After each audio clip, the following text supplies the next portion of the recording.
Welcome to WHRO's Weekly Edition. I'm Jordan Christie. And I'm Barry Graham. We highlight the week's news and stories happening all over Hampton roads. This week's biggest stories: legal cannabis sales are inching closer to becoming a reality in Virginia, but lawmakers across the state are still debating when exactly legal sales should start.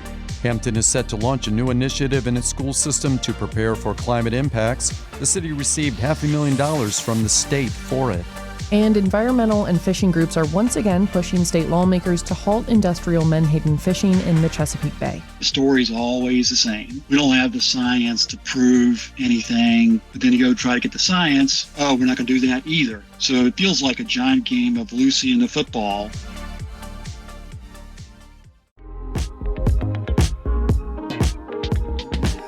It's WHRO's Weekly Edition. Virginia Beach may give land to the youth development program First Tee. WHRO's John Doucette reports it's a site which the group has operated at since 2001. First Tee is a program of the YMCA of Southampton Roads. It operates a 9-hole course and other facilities on city property at Virginia Beach National Golf Club. First Tee's mission is to make golf more accessible to young people. It has programs around the region, but its facility is in Virginia Beach. The future of the VB national property is uncertain. Last year, the city sought bids to operate the larger course while potentially developing some land. That process is ongoing. Vice Mayor Rosemary Wilson says giving the First Tee piece to the YMCA will help its work continue. As long as it's the First Tee and they keep that mission, I think they should own it themselves. No vote happened Tuesday, but council directed city staff to work toward a transfer. John Doucette, WHRO News. Virginia lawmakers are moving closer to allowing legal cannabis sales. But don't get too excited because there is a catch. They're still debating when that should start. WHRO's Yi-Ching Wang gives us the details. Proposals could begin retail sales in late 2026 or 2027. Michelle Pease is a forensic science professor at Virginia Commonwealth University who's experienced in cannabis testing. She says a later start date could give regulators and small businesses more time to prepare. That could help prevent the sale of unregulated products, which Pease warns can be contaminated or contain far more THC than labels claim, sometimes leading to hospital visits. So the challenge in our emergency departments is that we're not able to identify what that adverse event is due to. Like, what did they take? Advocates say delaying regulated sales keeps consumers relying on illegal markets with no safeguards. Recreational use of cannabis has been legal in Virginia since 2021. Yi-Ching Wang, WHRO News. The Virginia Black Film Festival, now in its third year, is moving to Williamsburg from Hampton. WHRO's Nick McNamara reports on the festival's decision and what's in store for its future. Founder Brian Thompson says Williamsburg rolled out the red carpet for the festival. The city and its tourism bureau are among the festival's top sponsors, providing financial support to cover venue costs and helping Thompson connect with sponsors. We're in a space where I can confidently say what's going to happen next year, which means I can promote for an entire 12 months. For Thompson, the festival's an opportunity to showcase the work of new and experienced Black filmmakers and shine a spotlight on up-and-coming local artists. The program at the Kimball Theater is peppered with shorts, features, and panel discussions. The 4-day event starts on Thursday, February 19th. Local artists will be showcased in the Hampton Roads block running Sunday morning into the afternoon. Tickets are available online at virginiablackfilmfestival.com. Nick McNamara, WHRO News. The Elizabeth River Project is planning a new park next to its headquarters in Norfolk. WHRO's Catherine Hefner tells us how the group plans to carry this out. Walking along North Colley Avenue, it can be hard to see the waterfront green space behind the Elizabeth River Project's Resilience Lab. But Louisa Black-Ellis says the new park will be right next door, along the street. It'll both be creating these new gardens and also allowing more access and more opportunity to learn about our existing gardens. The nonprofit is buying 5 plots totaling about 1/3 of an acre. Right now, much of it is overgrown or empty. And that lawn is where you're going to see the biggest transformation, where we're going to really convert that to wildflowers, pollinator gardens, and rain gardens. They'll also restore wetlands and build a pathway from the street onto an existing boardwalk. Catherine Hafner, WHRO News. The Trump administration spent its first year remaking federal policy. That includes funding for programs to help unsheltered people. Mason Adams reports for partner station WVTF. The charitable and nonprofit organizations that serve the homeless population use a variety of programs and techniques to aid people without housing. And they say they're bracing for major cuts to a program for the most chronically homeless individuals. It's called permanent supportive housing, also known as Housing First. It takes individuals who meet the definition of chronic homelessness, many with disabilities, substance use disorder, and untreated mental illness, and places them in stable, subsidized housing before beginning the process of moving them into treatment programs and other services. And we're talking about folks that were formerly chronically homeless, right? People living unsheltered on the street, the folks that nobody wants to see living outside. Nobody wants to see people living under overpasses or in the woods. It's immoral and it's inhumane. Brian Koziol is the executive director of the Virginia Housing Alliance. He says Housing First works. It keeps people stable and in a location where service providers can find and help them. It is the most cost-effective intervention that we have come up with to date. When you get people into housing that provide supportive services, all of a sudden you reduce emergency room visits, you reduce police calls, you reduce reliance on other social services and programs. Jay Brown is CEO of Commonwealth Catholic Charities. He says permanent supportive housing is more than 90% effective at keeping people housed, as borne out by multiple studies. But the program is threatened by major funding cuts. The U.S. Department of Housing and Urban Development floated a policy shift under President Trump that could push an estimated 3,200 people across Virginia out of permanent supportive housing. The challenge is when you reduce the amount of resources that are available to help people exit homelessness, what you wind up having is people who stay homeless for longer. Advocates are pushing back with legal action, and organizations are still sorting out what happens next. Commonwealth Catholic Charities operates Housing First programs in Richmond, Hopewell, and Roanoke. In Roanoke, the program has 42 slots, and the HUD policy change could slash 21 of those. The biggest challenge for us is how do we make sure that we don't see a massive surge in homelessness again because people who have been housed through these permanent housing interventions become homeless again. And then the intervention that becomes available is just not designed to serve people who really need the help the most. Brown says that should the policy change go forward, the nonprofit will try to replace those permanent housing slots with transitional housing. But it's not a one-to-one replacement, as individuals who now benefit from Housing First aren't necessarily eligible for the replacement. Other service providers are bracing for the blow, too. Matt Cruikshank is Roanoke's Human Services Coordinator and oversees the city's homeless assistance team. It's vital. Not only were those 21 people that'll be without housing, it'll reduce the capacity of our community to provide that service. So that's less housing we can provide to that real high need population. So it's a critical loss. Brian Koziol with the Virginia Housing Alliance says it's taken decades to orient homeless assistance programs around Housing First and the results it delivers. Dismantling the program would be a major setback. And once you lose that infrastructure, the work to rebuild that infrastructure is monumental, right? So it is really incumbent upon us all to do what we can to ensure that safety net infrastructure is still viable. Commonwealth Catholic Charities and other service providers are still evaluating their options and figuring out what comes next. In Roanoke, I'm Mason Adams. Still ahead on Weekly Edition, Williamsburg James City County Schools hope to receive just under $2 million for funding in fiscal year 2027. Why? We'll tell you more. But first, Virginians can now see state Democrats' proposal for a new congressional map. VPM News' Jad Khalil reports it comes before voters potentially vote on a constitutional amendment that would put Virginia squarely in the national redistricting fray. Two of the map's districts are somewhat competitive, but still lean Democrat.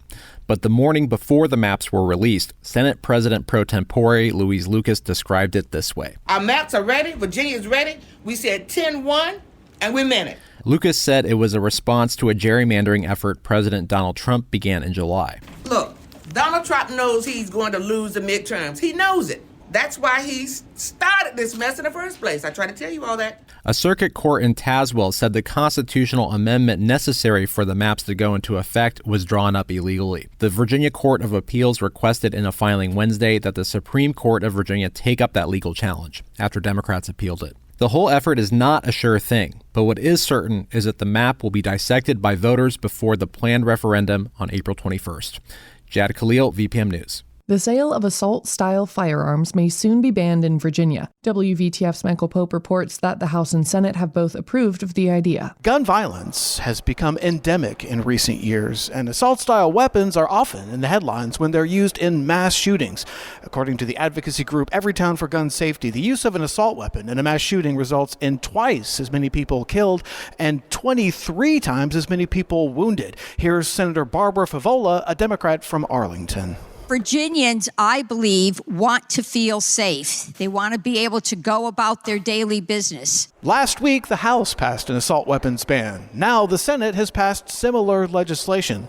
That means it'll likely be heading to the governor's desk soon. Reporting from the Capitol in Richmond, I'm Michael Pope. Hampton is launching a project to prepare for climate impacts across its school system.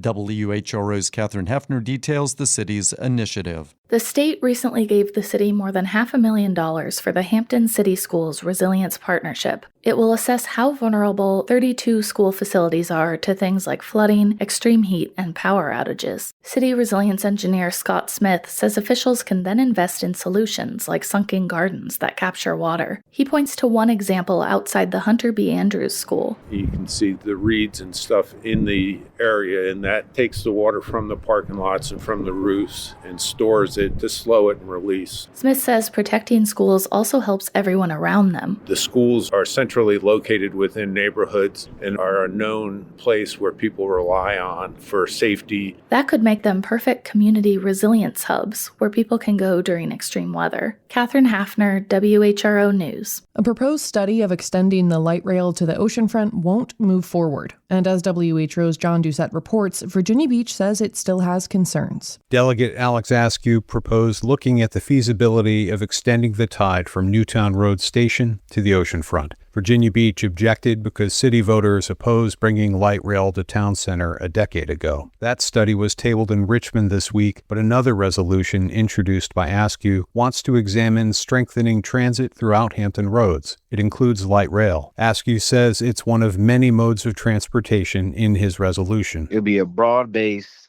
wide look at the best and future path of Hampton Roads Transit, including funding and really where the riders are and what would increase our ridership. This week, some Virginia Beach officials said they won't support the regional study if light rail is on the table. John Doucette, WHRO News. A bill that aimed to put the Virginia Military Institute under the control of Virginia State University has been altered and is on the way to the House floor after a vote early Wednesday.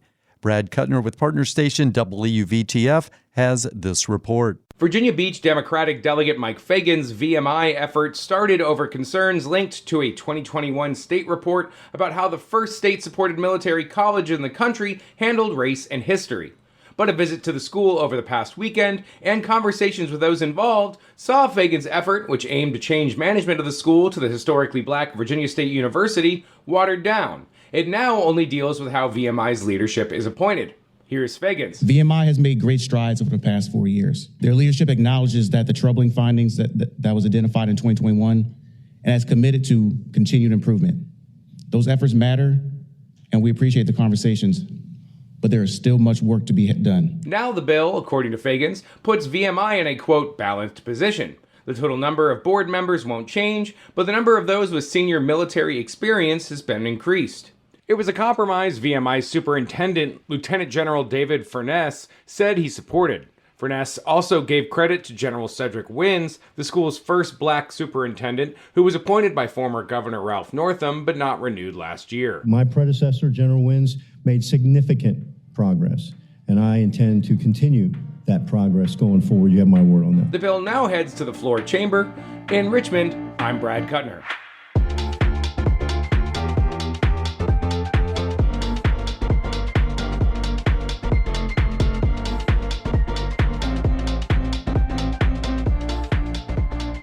Williamsburg James City County Schools leaders hope to get nearly $2 million more than what's currently expected in state and local funding for fiscal year 2027. WHRO's Nick McNamara crunches the numbers. James City County and Williamsburg officials, however, said at a Friday joint meeting with the school board that they're hopeful Virginia will kick in more to schools to cover the request. The school's more than $200 million operating budget is built around a $10 million bump in state and local funds. That covers a 16% jump in health insurance costs and 4.5 to 5% raises on average for teachers, putting the division among the highest paying of its neighbors.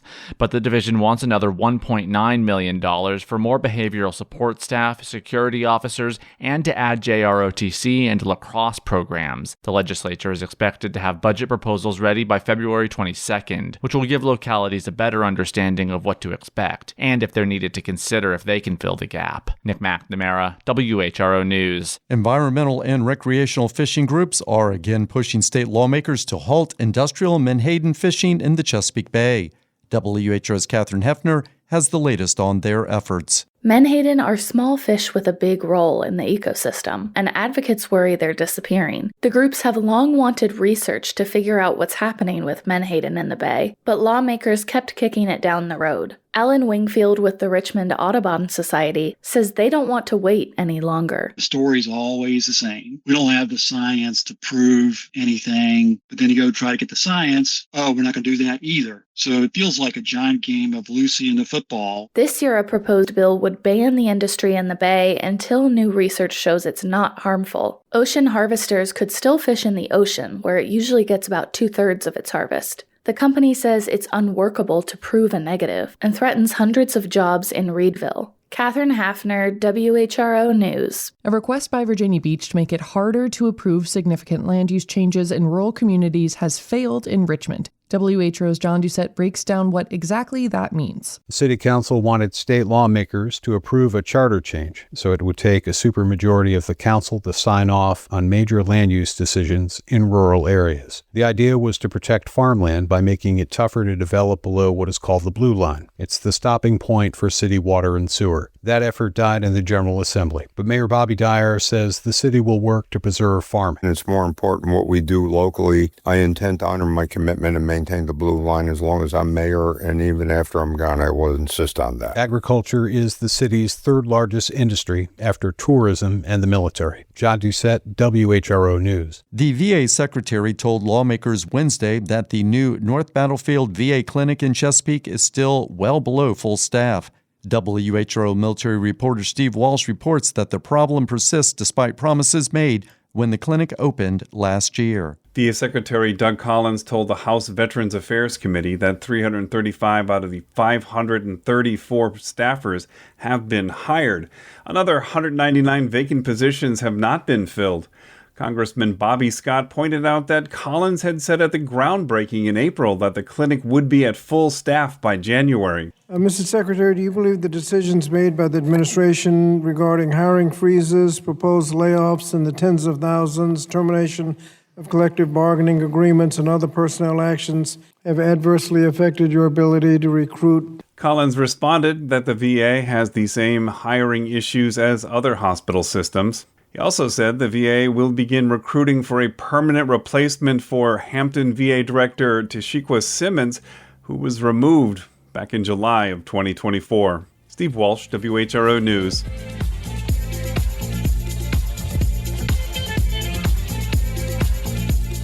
Leaders at the Department of Veterans Affairs are planning the largest reorganization of its giant healthcare system in 3 decades. But VA workers and some in Congress are skeptical it'll improve patient care. Jay Price reports for the American Homefront Project. VA Secretary Doug Collins told members of the Senate Veterans Affairs Committee that changes are aimed at problems that auditors, politicians on both sides of the aisle, and veterans groups have pointed to for years. We were trapped internally into our own policies, procedures, things that have been added on, none which added up to taking care of veterans, but ended up taking care of the VA itself. He said the reorganization would reduce bureaucratic bloat, but he said it wouldn't result in another round of job cuts or affect staffing on the front lines at VA medical centers and clinics. Here are the goals: improve healthcare quality for veterans, empower local hospital directors, eliminate duplicative layers of bureaucracy, ensure consistent application of VA policies across all department medical facilities. According to a report released just before the hearing by the ranking Democrat on the committee, Connecticut Senator Richard Blumenthal, the VA lost about 40,000 workers in the past year, many from the so-called DOGE cuts. The report says about 88% were healthcare staff. Some 10,000 of those jobs have since been filled, but it's unclear what kinds. That's left frontline healthcare workers skeptical of any reorganization that doesn't include more hiring. Sharda Fornerino, a VA-registered nurse in Colorado, says the agency does have bureaucratic inefficiencies, but she doubts that reorganizing administrative offices will get at the most basic problem at hospitals and clinics. We need more people that are boots on the ground. Last summer, the VA's Office of the Inspector General said VA facilities reported a 50% increase in staffing shortages, including doctors and nurses. The VA took exception, saying its staffing was actually better than that in the private sector. But Fornerino says the worker crunch is real, not only for medical personnel, but for jobs like cleaning rooms, sterilizing equipment, and delivering meals. We're doing multiple people's jobs, which leads to burnout, which leads to moral distress. One of the most significant parts of the planned reorganization is eliminating most of the agency's regional administrative centers, which are called Veterans Integrated Service Networks, or VISNs. They typically oversee medical centers and clinics across several states. Instead of 18 VISNs, there would be 5, with much larger territories. Under each remaining VISN would be 3 new offices called health service areas to work directly with medical center leadership teams. To Fornerino, that sounds like little more than moving chairs around. All these people, all these jobs have been cut, but the leadership jobs haven't been cut. They're just going to be renamed. In addition to the tens of thousands of workers who left last year, the VA says it also plans to eliminate 25,000 vacant positions. It says these are mostly COVID-era jobs that had been unfilled for more than a year. The agency says cutting those open jobs won't affect veteran care, but Matt Pearsall, a University of North Carolina organizational behavior professor, says beleaguered frontline healthcare workers may still interpret it as a signal that no relief is headed their way. It's been a year and there's nobody coming in that spot. You've adapted to the new normal, and probably you just don't do certain things because there's no way to do the job of 10 people with 7 people forever. The Republican chairman of the committee, Kansas Senator Jerry Moran, supported VA officials during the hearing, but he sounded a cautionary note about expectations. He said his time on the committee spanned the tenures of 11 VA secretaries, and they all made promises to improve the bureaucracy, backlogs, implementation of VA care, and while they have made good faith efforts to do so, we continue to look for long-lasting, successful changes and improvements at the Department of Veterans Affairs. This latest reorganization is expected to take about 2 years. I'm Jay Price reporting.